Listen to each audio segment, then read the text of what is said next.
اور کیا تھا؟ شدید بیاض الثیاب، انتہائی سفید کپڑے اس شخص نے پہنے ہوئے، شدید سواد الشعر، انتہائی سیاہ بال، لا یرا علیہ اثر السفر ولا یعرفہ منا احد. کتنی عجیب بات ہے، کہہ رہے ہم میں سے کوئی اسے جانتا بھی نہیں تھا لیکن اس پہ سفر کے کوئی آثار تھے بھی نہیں. تو بہت عجیب سی بات ہے یا نہیں ہے کہ ایک بندے کے اتنے سفید کپڑے، جبکہ وہ اس محلے کا بھی نہیں، کیونکہ پہلے تو اونٹوں پہ پیدل آتے تھے نا، تو بھائی میلے کپڑے ہوتے ہیں، ہم کہتے ہیں پتہ نہیں کہیں سے کہاں سے آیا ہوگا، مصر سے آیا ہوگا، شام سے آیا ہوگا، کہیں سے آیا ہوگا. وہ لوگ تو سب ایک دوسرے کو جانتے تھے، جیسے گاؤں میں جانتے، صدیوں سے اکٹھے رہ رہے ہیں، لیکن کپڑوں کی سفیدی سے لگ رہا ہے بھائی مقامی آدمی ابھی نہا دھو کے آیا ہے، مگر ہم میں کوئی اس کو جانتا نہیں ہے. اور ایسا جوان کہ اس کے انتہائی سیاہ بال، اور نبی سے اتنی بے تکلفی کا اظہار جیسے کوئی پرانا دوست ہو. حتی اسند رکبتیہ الی رکبتی ووضع کفیہ علی فخذی، اپنے گھٹنے نبی کے گھٹنوں کے ساتھ ملا دیے، ایسے دو زانوں چپک کے بیٹھ گیا، اور اپنے ہاتھ اپنی یا نبی کی ران مبارک پہ رکھ دیے. تو کتنا عجیب منظر ہے. لیکن حضرت عمر فرماتے ہیں ہم میں یہ گویا حدیث کا مفہوم ہے کہ ہم میں ہمت نہیں ہوئی کہ نبی سے پوچھے کہ یہ کون ہے. بھائی دیکھ رہے ہیں بس جو بھی منظر ہے دیکھتے رہو، ہو کیا رہا ہے. بھائی نبی جب نہ اس کو ڈانٹ رہے ہیں نہ اسے کچھ کہہ رہے ہیں، ہوگا کچھ ہمیں نہیں پتا. اور پھر آگے کیا فرماتے ہیں کہ نبی سے سوال پوچھا، یا محمد اخبرنی عن الاسلام، آپ مجھے بتاؤ اسلام کیا ہے. تو آپ صلی اللہ علیہ وسلم نے بتانا شروع کیا، الاسلام ان تشہد لا الہ الا اللہ وان محمد رسول اللہ. سب صحابہ بیٹھے ہوئے ہیں، سب یہ منظر دیکھ رہے ہیں، مگر کسی کی ہمت نہیں ہے کہ وہ نبی کی مجلس میں پوچھ لیں. چپ کر کے دیکھتے رہو کیا ہو رہا ہے. ہم ہوتے 20 دفعہ ہم درمیان میں پہلے اس کو گریبان سے پکڑ کے باہر نکالتے ہیں، تو ہے کون، کس سے پوچھ کے آیا ہے، اور تو پہلے بتا، تو تیرے کپڑوں پہ نہ کوئی اثر ہے، جن تو نہیں ہے کہیں. بھائی دیکھ رہے ہیں کہ جب نبی کچھ نہیں کہہ رہے تو سب سے زیادہ اعتراض کس کو ہونا چاہیے تھا؟ نبی کو. تو نبی ہم سے زیادہ جانتے ہیں، تو جب وہ خاموش ہے تو ہم بھی کیا کریں؟ چپ کر کے بیٹھے رہے، آرام سے خاموشی سے بیٹھے رہے. اور پھر کتنا عجیب منظر کہ گھٹنے نبی کے گھٹنوں مبارک کے ساتھ ملا کے پوچھ رہے ہیں کہ اخبرنی عن الاسلام، آپ بتاؤ مجھے اسلام کیا ہے. تو آپ نے فرمایا اسلام یہ ہے کہ گواہی دو کہ اللہ کے سوا کوئی عبادت کے لائق نہیں اور محمد صلی اللہ علیہ وسلم اللہ کے بندے اور رسول ہیں.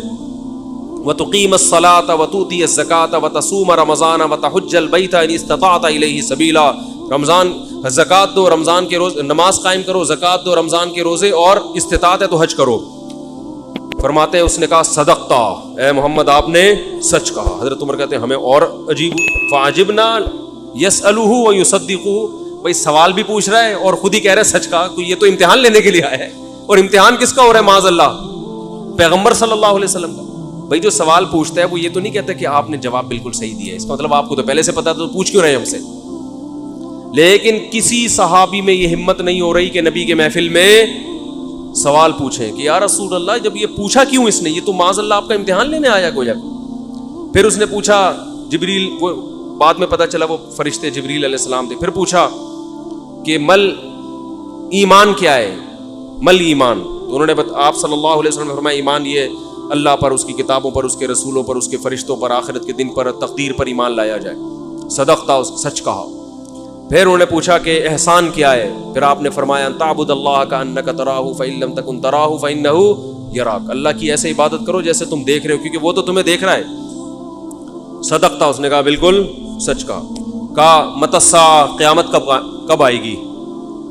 تو آپ صلی اللہ علیہ وسلم نے یہ نہیں فرمایا لا ادری، مجھے نہیں پتا، کیونکہ آپ کو معلوم تھا کہ جیسے مجھے نہیں پتا سامنے والے کو بھی نہیں پتا. سمجھ رہے ہو؟ یہ کسی کو بھی نہیں پتا. تو یہاں آپ نے جواب میں یہ نہیں کہا مجھے معلوم نہیں ہے، بلکہ آپ نے بتا دیا کہ جیسے تمہیں معلوم نہیں ہے، یہاں تم صدقتا نہیں کہہ سکتے، جیسے مجھے معلوم نہیں ہے تمہیں بھی. اس لیے آپ نے فرمایا مل مسئول عنہا بأعلم من السائل. عربی بڑی خاندانی زبان ہے، خدا کی قسم. عربی جو ہے نا بڑی پیاری زبان ہے، کسی کو صحیح آتی ہو تو عربی کی بلاغت کا عربی میں ہی مزہ ہے. مل مسئول عنہا بأعلم من السائل، جس سے پوچھا جا رہا ہے وہ پوچھنے والے سے زیادہ نہیں جانتا. جس سے پوچھا جا رہا ہے وہ پوچھنے والے سے زیادہ نہیں جانتا. قرآن کی بعض آیتیں ایسی وجد والی ہیں نا کہ مزہ آتا ہے ان کو پڑھنے میں. جو موسیٰ علیہ السلام کو اللہ نے کہا تھا نا قلنا لا تخف انک انت الاعلی، اس کا اردو میں ترجمہ نہیں بنتا. موسیٰ علیہ السلام کے سامنے جب جادوگر تھے نا تو جادوگروں نے ہزاروں لاٹھیاں پھینکی، سانپ بن کے حضرت موسیٰ کی طرف دوڑنے لگی. قرآن کہہ رہے فَأَوْجَسَ فِي نَفْسِهِ خِيفَةً مُوسَىٰ، موسیٰ نے دل میں کیا محسوس کیا؟ خوف. دیکھو قرآن کے الفاظ یہ نہیں ہے کہ موسیٰ گھبرانے لگے، کیونکہ اگر گھبرانے لگتے نا دشمن پہ روب ختم ہو جاتا، دشمن کہتا ہار گئے. قرآن دل کی کیفیت بیان کر رہے. موسیٰ نے گویا اپنے ظاہر پہ کنٹرول کیا ہوا تھا. سمجھ رہے؟ ظاہر پہ کیا کیا ہوا تھا حضرت موسیٰ علیہ السلام نے؟ کنٹرول کے مجھے بالکل گھبراہٹ نہیں ہے. لیکن قرآن دل کی کیفیت بیان کر رہا ہے. دل میں کیا تھا؟ خوف. یہ بلاغت ہے. فَأَوْجَسَ فِي نَفْسِهِ، خافا موسیٰ نہیں ہے، موسیٰ خوفزدہ ہو گئے. اس لیے کہ ہم کہتے ہیں نا فلاں خوفزدہ ہو گیا، تو اس سے یہ متبادر ہوتا ہے کہ یعنی دیکھنے میں ایسا لگ رہا تھا کیا ہو گیا، اس خوف کے آثار دل سے کہاں آئے؟ جسم پہ. حضرت موسیٰ نے اپنے اوپر کنٹرول کیا کہ یہ اتنا بڑا مقابلہ ہو رہا ہے اسلام اور کفر کا، ایمان اور کفر کا، کہ اگر میں گھبرانے لگا نا ان کے سامنے تو یہ ان سے ان کا مورال کیا ہو جائے گا؟ بلند. تو قرآن کہہ رہا ہے اوپر سے تو بڑے کانفیڈنس کے ساتھ، لیکن دل کی کیفیت کون جانتا ہے؟ اللہ. فَأَوْجَسَ فِي نَفْسِهِ، قرآن کہہ رہا ہے دل کے اندر موسیٰ کو خوف محسوس ہوا. قلنا، ہم نے کہا، ہم نے کیا کہا؟ دل کے اندر وحی کی اللہ نے بھی. دل گھبرا رہا ہے تو دل میں وحی کی. لا تخف، اے موسیٰ خوف مت کر، انک انت الاعلی، آج کے دن تو ہی غالب ہوگا. یہ نہیں کہا انک الاعلی، نا نا نا نا نا، انک الاعلی نہیں کہ تو غالب ہوگا. انکا، دیکھو انکا کا معنی بھی وہی ہے جو انکا انتا ہے.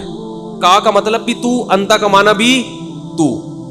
تو جب ایک دفعہ کا کہہ دیا تو دوبارہ انتا کہنے کی کیا ضرورت ہے بھائی؟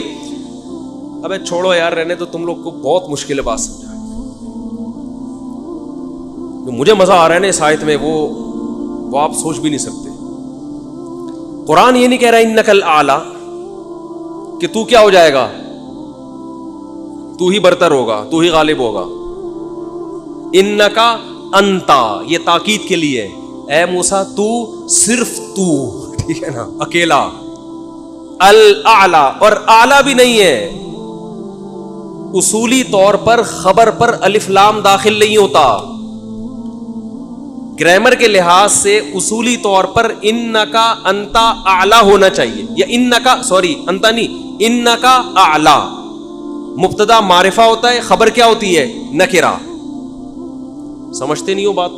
جب پڑھو گے نہیں رات کو تو سمجھو گے نہیں بات کو. انکا اعلی ہونا چاہیے، اے موسیٰ تو غالب آ جائے گا، یہ مطلب ہوگا سیدھا سیدھا ترجمہ اس.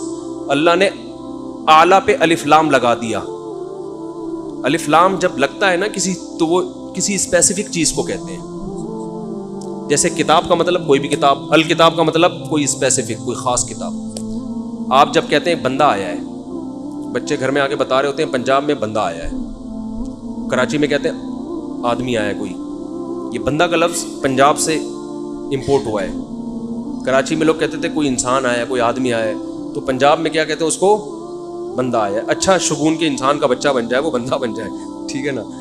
تو ہم جب کہتے ہیں کوئی بندہ آیا ہے، یہ ایک بندہ آیا ہے، تو وہ ان نون ہوتا ہے. اکثر ابو کو بتا رہے ہوتے ہیں ابو ایک انکل آئے ہیں، اس کا مطلب کیا ہوتا ہے؟ کوئی ہے. لیکن اگر ایسا بندہ آیا ہو جس کا آپ کو پتا ہو، یعنی پہلے آ چکا ہو اور آپ اس کے انتظار کر رہے ہو، وہ اسپیسیفک وہ بندہ آ چکا ہو، تو عربی میں کہیں گے البندہ. بندہ عربی کا لفظ نہیں، لیکن میں سمجھانے کے لیے. جاء رجل یو سڑے راغلے، یو سڑے کہیں گے نا، یو سڑے راغلے، موقع دے کے بھاگ لے. ایک بندہ آیا ہے. جاء الرجل، تو اس کا مطلب وہ ایک مخصوص بندہ ہے جس کا پہلے سے آپ کی کھوپڑی میں تصور ہے. تو قرآن کہہ رہا ہے انکا انتل الاعلی. الاعلی کا مطلب کہ جب مقابلہ ہو رہا ہے نا تو جو شخص برتر آنے والا ہے لوگوں کے ذہن میں گویا کہ اس کا ایک تصور ہے کہ ایک نہ ایک جیتے گا, تو وہ جو جیتنے والا مخصوص شخص ہے آپ کے علاوہ کوئی بھی نہیں ہے وہ, اور صرف آپ ہی ہو. الاعلی کون ہے آج؟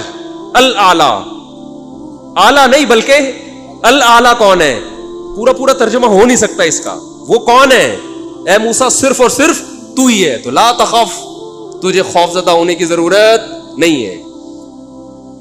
تو کیا بات کر رہا تھا میں, یہ آیت کہاں سے آ گئی؟ ہاں, تو یہی نبی صلی اللہ علیہ وسلم نے جو فرمایا نا, مل مسئول عنہا بأعلم من السائل, یہ بھی کیا ہے؟ بلاغت ہے. جس سے پوچھا جا رہا ہے وہ سائل, مسئول سائل سے زیادہ نہیں جانتا. تو پھر حضرت جبریل نے, وہ جو انسان تھے وہ جبریل تھے, انسان کی شکل میں آئے تھے, انہوں نے پوچھا کہ علامات بتائیں, تو آپ نے فرمایا ان تلد الامۃ ربتہا. اس حدیث پہ جو ادب والی بات ہے وہ میں بھی گچی پکڑ کے رکھنا بھول نہ جاؤں, لیکن اس حدیث میں بات آ گئی ہے. تو ایک دلچسپ بات کیا ہے, آپ نے قیامت کی پہلی علامت بتائی کہ باندی اپنے آقا کو جنے گی. یعنی لونڈی اور غلام سے جو بچہ پیدا ہوگا وہ ماں کا بیٹا کم اور ماں کا باپ بولو زیادہ, ماں کا مولا اور ماں کا آقا زیادہ ہوگا. غلام کی مثال نہیں دی کیونکہ غلام مرد ہوتا ہے نا, اس پہ تصرف تھوڑا سا پھر بھی کم ہوتا ہے, یعنی وہ آپ کی ملکیت میں ہوتا ہے لیکن اس پہ کنٹرول کم ہوتا ہے کیونکہ آدمی ہے. جب عورت آپ کی ملکیت میں ہوتی ہے لونڈی, اس پہ وہ تو کمزور ہے نا, اس پہ کیا ہوتا ہے آپ کا تصرف زیادہ. تو جو مکمل غلام اور باندی تھی وہ جب جنے گی جس نسل کو, تو ہونا تو یہ چاہیے تھا کہ جس نے جنا ہے اس کا مقام اونچا, لیکن جس کو جنے گی نا وہی اس پہ کیا کرے گا. یعنی ماں کا تو ایسا حق ہے نا, ماں کو تو ساری دنیا جانتی ہے نا کہ ماں نے کیسے گود میں پالا, کیسے جنا, اور لوگ ماں کے تانے دیتے ہیں نا. حضرت موسیٰ علیہ الصلوۃ والسلام نے جب حضرت ہارون کی داڑھی پکڑ کے کھینچی ہے نا, جب حضرت موسیٰ علیہ السلام کوہ طور پہ گئے تورات لینے, پیچھے بنی اسرائیل نے بچڑے کی عبادت شروع کر دی. ہارون علیہ السلام کو نگران بنا کے گئے تھے کہ ذرا ان کی حفاظت کرنا, بڑے نالائق لوگ ہیں, دائیں بائیں نہ ہو جائے. تو جب واپس آئے تو دیکھا کہ وہ کیا کر رہے ہیں, بچڑے کی عبادت. تو حضرت موسیٰ کو سب سے پہلے غصہ کس پر آیا؟ حضرت ہارون پر. اپنے بھائی کی داڑھی پکڑ کے کھینچی کہ ما منعک اذ رأیتہم ضلوا, یہ گمراہ ہو رہے تھے, آپ نے روکا کیوں نہیں؟ تو حضرت ہارون نے کیا کہا, باپ کا واسطہ نہیں دیا بلکہ ماں کا. لا یبن اماں, اے میری اماں کے بیٹے, اے میری ماں کے بیٹے, کیونکہ یہ رشتہ فوراً سمجھ میں آتا ہے. ماں کا واسطہ کیونکہ محبت کی علامت ہے نا. ابا جو ہے نا وہ تربیت کے لیے اللہ نے بنائے, وہ محبت زیادہ ابا سے امیدیں نہیں لگایا کریں. ابا کی ایک الگ ویلیو ہے, محبت بہت زیادہ کرتے ہیں ابا, لیکن وہ جتلاتے نہیں ہیں. وہ کہہ رہے ہیں تمیز سے, زیادہ لاڈ پیار دکھاؤ گے نا ابا یہ ہو گیا تمیز سے بیٹھ وہاں جا کے آرام سے, ٹھیک ہے نا, یہ بات ہے ادب تمیز. ماؤں کو زیادہ ادب تمیز نہیں, ماؤں کو لاڈ چاہیے ہوتے ہیں. تو اس لیے ابا محبت تو بہت کرتے ہیں لیکن وہ آسانی سے سمجھ میں نہیں آتی کیونکہ تعظیم اس پہ غالب ہوتی ہے. اماں کی محبت 2 منٹ میں سمجھ میں آ جاتی ہے. تو جب بھی واسطہ دیا جاتا ہے کس کا؟ اماں کا. تو حضرت ہارون بھی واسطہ کس کا دے رہے ہیں کہ بھائی ایک ہی ماں کے ہم دونوں اولاد ہیں, آپ اتنی سختی تو نہ کریں نا, ماں کا واسطہ دے رہا ہوں آپ کو, یبن اماں, اے میری اماں کے بیٹے. تو ماں جو اتنا قریبی رشتہ ہے, جس کی محبت سب کو سمجھ میں آتی ہے, اس کو غلام بنا لینا تو یہ کھوپڑی میں آنے والی بات نہیں ہے. لیکن حدیث میں کیا آتا ہے, قرب قیامت میں بیٹا کیا ہوگا, ماں پہ حکومت کرے گا, بیٹا ماں پہ حکومت کرے گا. تو ہونا تو یہ چاہیے تھا کہ جو جنے, وہ جس کو آپ جن رہے ہیں وہ کوئی ایک قسم کی لونڈی غلام ہو, ماتحت ہو, لیکن الٹا حساب ہو رہا ہوگا. تو یہ بھی پتہ چل رہا ہے کہ ادب مارکیٹ سے کیا ہونا شروع ہو جائے گا, شارٹ. مطلب حدیث کا یہی ہے کہ چھوٹے جو ہے نا وہ بڑوں کی جگہ ہو جائیں گے اور بڑے, اور یہ خدا کی قسم آج اپنی آنکھوں سے میں دیکھ رہا ہوں, زیادہ تر لبرل لوگوں کے گھروں میں دیکھ رہا ہوں, دیندار گھروں میں کم. باپ اور ماں اپنے بچوں کو اسکولوں میں 15-20 ہزار روپے فیسیں دے کر بدتمیز بنا رہے ہیں باقاعدہ پیسوں کے ذریعے. یعنی اسکولوں میں پڑھا رہے, ماڈرن اسکول ہیں, اور بہت ہی ماڈرن قسم کے اسکول جن میں مذہب نہیں ہے, بچہ انگلش بہت اچھی بول لیتا ہے, اور ٹھیک ٹھاک فیسیں دے کے کیا کر رہے ہیں, اپنی نافرمانی پیسے دے کے سکھا رہے ہیں. آج بھی میرے پاس ایک کیس آیا, کسی کو نہیں پتا چلے گا کس کی بات ہو رہی ہے. ایک صاحب نے کہا میں نے اپنی بچی کو ایڈمیشن کروایا, میں 20-20 ہزار روپے فیسیں دے رہا ہوں اور وہ چرس پی رہی ہے, وہ پتہ نہیں کتنے لڑکوں سے دوستیاں لگا رہی ہے. تعلیم کو فوکس کرنے کے چکر میں تہذیب کا بیڑا غرق کر دیا. یعنی گویا کہ پیسے دے کے باقاعدہ کیا کیا جا رہا ہے, اپنے بچوں کو خراب کیا جا رہا ہے. تو جنا بھی خود, احسان بھی خود کیا, اور نکلا کیا رزلٹ؟ وہی آپ پہ کیا کر رہا ہے حکومت, وہ آپ کی ایک بات ماننے کے لیے تیار نہیں ہے. تو یہ وہ دور ہے جس سے ہم گزر رہے ہیں. تو اس میں بھی ادب کی تلقین کی گئی ہے. جب کچھ اس طرح کے لوگ آتے ہیں نا میرے پاس, کہ باپ بیٹا بیٹھا ہوا ہوتا ہے اور باپ اپنے بیٹے کی شکایتیں کر رہا ہوتا ہے بڑے دھیمے لہجے میں کہ بچے کو غصہ نہ آ جائے, اور بیٹا جواب دے رہا ہوتا ہے بڑی اونچی آواز میں. یہ میں نے بہت دیکھ لیا ہے, بہت دیکھ لیا اپنی زندگی میں. اس سے مجھے فوراً وہ حدیث یاد آتی ہے کہ اس کو باپ ہونا چاہیے اور اس کو بیٹا. باپ کو یہ ڈر لگتا ہے کہ یار اب میری اولاد ہے, یار میں کوئی اونچی آواز سے وہ ایک دم میٹر نہ گھوم جائے.